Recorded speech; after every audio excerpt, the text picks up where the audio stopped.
हरे कृष्णा, राधे राधे। तो आज की वीडियो में मैं लेके आई हूँ सफला एकादशी व्रत की कथा। तो आइए सुनते हैं सफला एकादशी व्रत कथा। महाराज युधिष्ठिर ने पूछा, हे जनार्दन, पौष कृष्ण एकादशी का क्या नाम है? उस दिन कौन से देवता का पूजन किया जाता है और उसकी क्या विधि है? कृपया मुझे बताएं।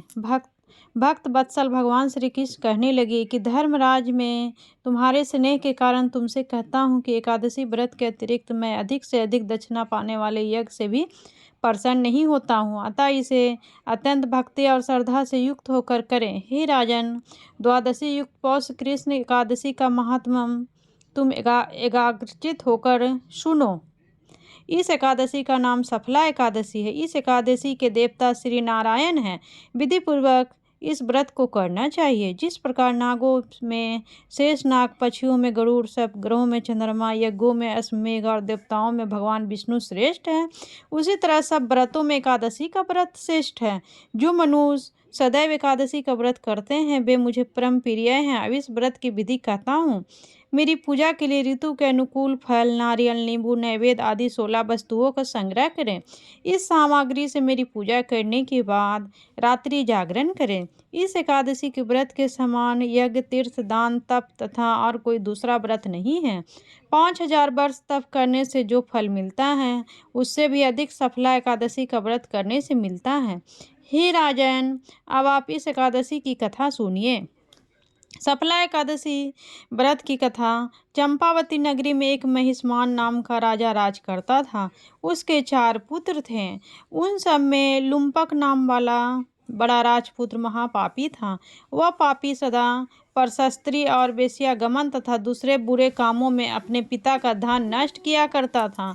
सदैव ही देवता, ब्राह्मण व वैष्णवों की निंदा किया करता था। जब राजा को अपने बड़े पुत्र के ऐसे कुकर्मों का पता चला तो उन्होंने उसे अपने राज से निकाल दिया। तब वह विचारने लगा कि कहाँ जाऊँ, क्या करूँ। अंत में उसने चोरी करने का निश्चय किया। दिन में वह वन में रहता और रात्रि को अपने पिता की नगरी में चोरी करता था तथा प्रजा को तंग करने और उन्हें मारने का कुकर्म करता था। कुछ समय पश्चात सारी नगरी भयभीत हो गई। वह वन में रहकर पशु आदि को मारकर खाने लगा। नागरिक और राज्य के कर्मचारी उसे पकड़ लेते किंतु राजा के भय से छोड़ देते। वन में एक अति प्राचीन विशाल पीपल का वृक्ष था। लोग उसकी भगवान के समान पूजा करते थे। उसी वृक्ष के नीचे वह महापापी लुम्पक रहा करता था। इस वन को लोग देवताओं की क्रीड़ा स्थली मानते थे। कुछ समय पश्चात पौष कृष्ण पक्ष की दशमी के दिन वह वस्त्रहीन होने के कारण शीत के चलते सारी रात्रि सो नहीं सका। उसके हाथ पैर अकड़ गए। सूर्योदय होते होते वह मूर्छित हो गया।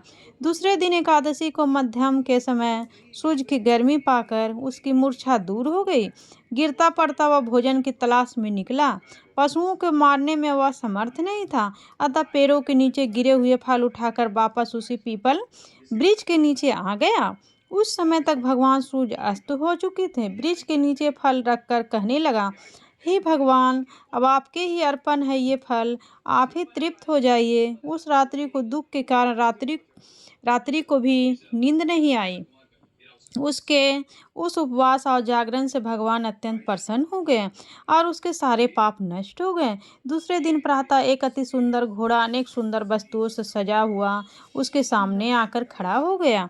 उसी समय आकाशवाणी हुई कि हे राजपुत्र, श्री नारायण की कृपा से तेरे सब पाप नष्ट हो गए हैं। अब तू अपने पिता के पास जाकर राज प्राप्त कर। ऐसी वाणी सुनकर वह अत्यंत प्रसन्न हुआ और दिव्य वस्त्र धारण करके भगवान आपकी जय हो कहकर अपने पिता के पास गया और उसके पिता ने प्रसन्न होकर उसे समस्त राज का भार सौंप दिया और वन का रास्ता लिया। अब लुम्पक शस्त्रानुसार राज करने लगा। उसके स्त्री पुत्र आदि सारा कुटुंब भगवान श्री नारायण का परम भक्त हो गया।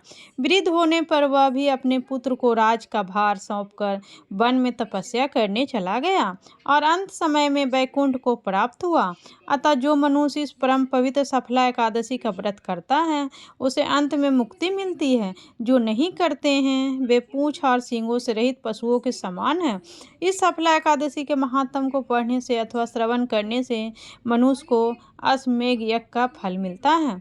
अतः सफला एकादशी का व्रत हर मनुष्य अवश्य करना चाहिए ताकि जाने अनजाने में उससे हुए पाप कर्म दूर होकर वैकुंठ में स्थान मिले।